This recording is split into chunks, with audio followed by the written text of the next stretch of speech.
The progression of artificial intelligence technologies such as ChatGPT has introduced a brand new problem for business. ChatGPT, as we know, generates human-like text based on the input that it receives, but now cyber criminals can use such technology to automate the creation of highly convincing fake emails, as well as personalization to the recipient, thus increasing the chances of success for the attack. We're calling it WormGPT. Let's bring in attorney and CEO of AR Media, Andrew Rossow. Great to see you. What is WormGPT? Sounds great. Thanks for having me, Aaron. And yeah, WormGPT, for all intents and purposes, is the exact polar opposite of what ChatGPT does, offers, and is supposed to represent. It is its evil twin in every way. So how does WormGPT connect to ChatGPT? And if I'm using the AI intelligence of ChatGPT, will I ever come across the worm?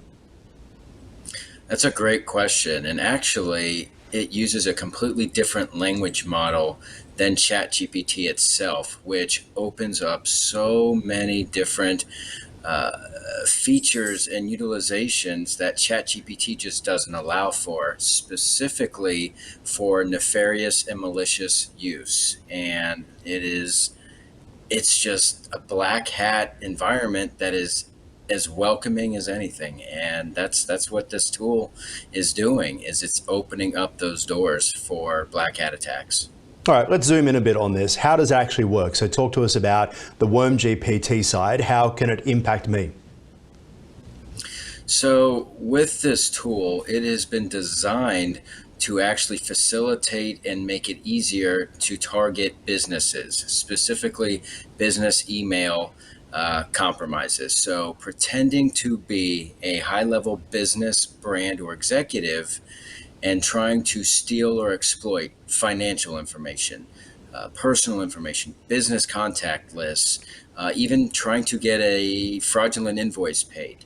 So similar to ChatGPT, all you would have to do is put in that input, put in that human, text and prompt, unlimited characters.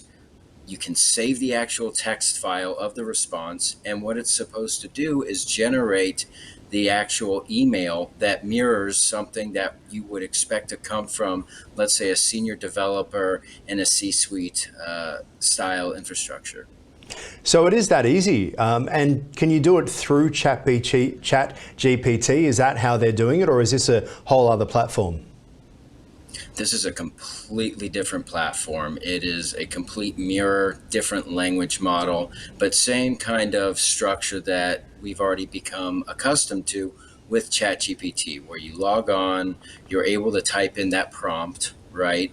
But the difference being is the features that are available. You aren't restricted by character limits. You can put in a malicious or nefarious use or intention so that the model and the tool will actually spit out those exact results. ChatGPT right now does not allow for nefarious use. There are guardrails and mechanisms in place to prevent that type of application. But it still sounds pretty scary for a lot of people. Talk to us about how you can actually protect against business email compromise attacks.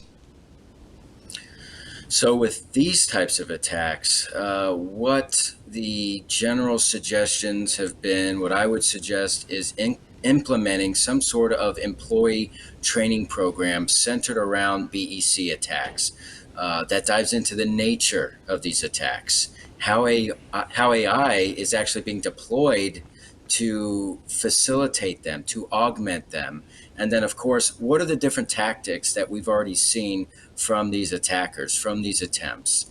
An email verification system, so that if you have inbound emails coming from outside the organization, what are you going to look for? What are the buzzwords? Urgent, important, crucial, sensitive, wire transfer. If these types of words show up, your email system, your internal system should be able to flag this and minimize any potential attempts at falling victim to this new form of phishing.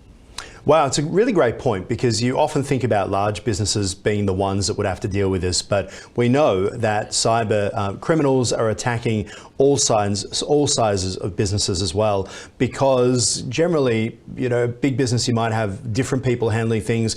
At a small business, you might have everyone really stressed and just trying to get things done. And so that's how these things can fall through the cracks, right? Very much so. And what we're seeing here is a very high level, sophisticated, disguised message, a disguised email that really does look like it's coming from that high up exec. It does look like it's coming from the brand, but specifically designed to target you to steal that money. And it's very, very difficult to see if you're not paying attention. Very frightening stuff indeed. All right, thank you so much, Andrew. We'll leave it there. And that is the program for now. For more, you can head to tickernews.co. I'll see you soon.